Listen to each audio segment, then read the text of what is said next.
Assalamualaikum warahmatullahi wabarakatuh. I am your chemistry lecturer and chemistry expert Hamza Khan. I hope that all of you are quite well. You know that today is the 14th August. This is a very historical and very significant day in the history of the Pakistan that we got a separate homeland. So अल्लाह ताला से दुआ है कि अल्लाह ताला इस मुल्क पाकिस्तान को सलामत रखे और हमें भी कामयाबी की राह पर गामजन करे। आज की जो हमारा मेन टॉपिक है वो है केमिकल बॉन्डिंग। इसके सब टॉपिक्स हैं ionic bond, covalent bond, coordinate covalent bond, hydrogen bond and metallic bond. इन सारे चीज़ों को हम स्टेप बाय स्टेप देखेंगे। सबसे पहले हमने देखना है कि केमिकल बॉन्ड क्या है। What is chemical bond? ऐसी फोर्स जो किसी एटम को किसी मॉलिक्यूल के अंदर रखे, उसको थामे रखे, उसको पकड़े रखे, उस फोर्स को हम केमिकल बॉन्ड कहते हैं। इसी एग्जाम्पल में NaCl के अंदर दो चीज़ें मौजूद हैं, एक सोडियम आयन और एक क्लोराइड आयन। ये दोनों एक मॉलिक्यूल के अंदर किसी फोर्स की मदद से रह रही हैं। उस फोर्स को हम केमिकल बॉन्ड का नाम देते हैं। इससे आगे अगर चलें तो सबसे पहले आ जाते हैं आयोनिक बॉन्ड। ऐसा बॉन्ड जो इलेक्ट्रॉन के कंप्लीट ट्रांसफ़र से बने कि एटम से दूसरे एटम के अंदर, उस बॉन्ड को हम आयोनिक बॉन्ड का नाम देते हैं। और ऐसा कंपाउंड जिसमें आयोनिक बॉन्ड पाया जाए, उस कंपाउंड को हम आयोनिक कंपाउंड का नाम देते हैं। इसकी एग्जांपल है NaCl, जिसमें Na जो है सोडियम, वो इलेक्ट्रॉन को लूज़ करेगा और क्लोराइड एक्सेप्ट करेगा। इसके अलावा NaFCO, CaCO3 और NaOH भी आयोनिक कंपाउंड रखते हैं। इसके दो नाम और भी हैं, इलेक्ट्रोवैलेंट बॉन्ड और electrostatic bond. MCQs। Properties of ionic compound. सबसे पहले इसमें आयंस पाए जाते हैं। दूसरे नंबर पे ये क्रिस्टलाइन सॉलिड्स होते हैं ठोस की शक्ल में।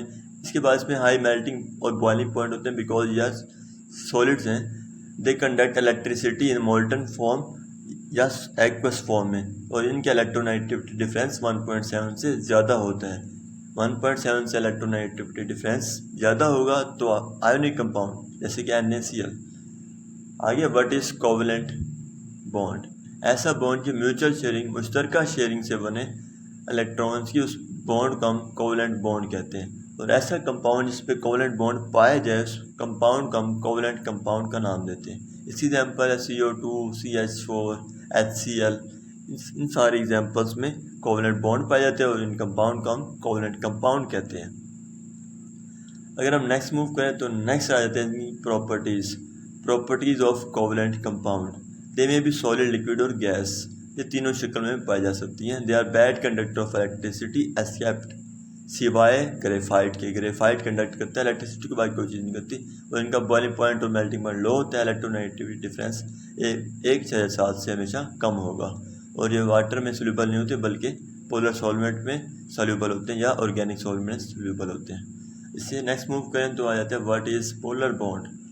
ऐसा बॉन्ड जो डिफरेंट एटम के दरमियान बनता है, उसको हम पोलर बॉन्ड कहते हैं। जिसमें अनइक्वल डिस्ट्रीब्यूटेड होंगे इलेक्ट्रॉन, उसको भी हम पोलर बॉन्ड कहेंगे।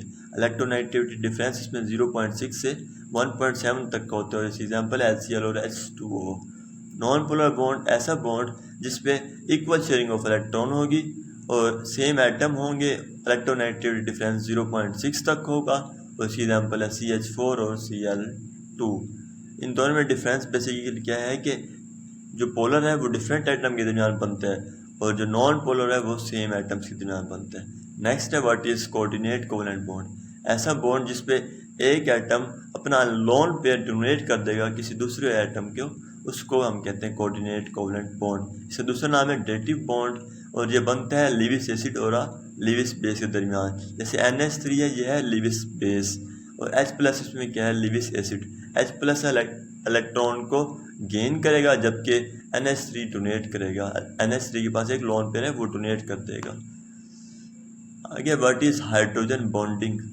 ऐसा बॉन्ड जो हाइड्रोजन और किसी इलेक्ट्रोनेगेटिव एटम के दरमियान बने, जैसे ऑक्सीजन, नाइट्रोजन और फ्लोरीन के दरमियान, उस बॉन्ड को हम हाइड्रोजन बॉन्डिंग का नाम देते हैं। जैसे कि एग्जाम्पल में दिखाया गया वाटर, और वाटर के दरमियान हाइड्रोजन बॉन्डिंग है, और हाइड्रोजन फ्लोराइड के दरमियान हाइड्रोजन बॉन्डिंग है।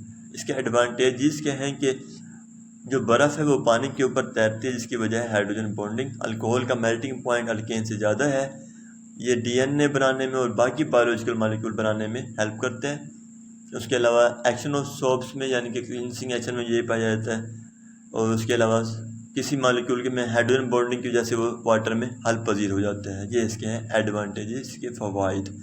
आगे हम चलेंगे व्हाट इज़ मेटालिक बॉन्ड। ऐसा बॉन्ड जो किसी मेटल के दरमियान पाया जाए, यानी कि दो मेटल है उनके दरमियान कोई बॉन्ड पाया जा रहा है, उस बॉन्ड को हम मेटालिक बॉन्ड का नाम देंगे। फॉर एग्जाम्पल जितने भी ग्रुप 1 और ग्रुप 2 के एलिमेंट हैं उनमें क्या होगा, metallic bond. Sodium, magnesium, calcium, lithium, potassium, इस तरह के elements. Properties they are malleable and ductile. Malleable sheet में कन्वर्ट कर देंगे उसको, डक्टाइल वायर में, तारों में कन्वर्ट कर देंगे। इस प्रॉपर्टी को डक्टाइलिटी कहते हैं। और ये गुड कंडक्टर है इलेक्ट्रिसिटी के। उसके अलावा जो मेटल है वो फर्स्ट ग्रुप और सेकंड ग्रुप के एलिमेंट्स हैं जो इलेक्ट्रॉन को लूज़ कर देंगे आसानी से, और नॉन मेटल जल्दी से आसानी से लूज़ नहीं करेंगे। Thank you so much. I hope that कि आपको सब क्लियर हो गया होगा। सो अगर आपको कोई क्वेश्चन हो तो आप इस नंबर पे कांटेक्ट कर सकते हैं। Thank you so much.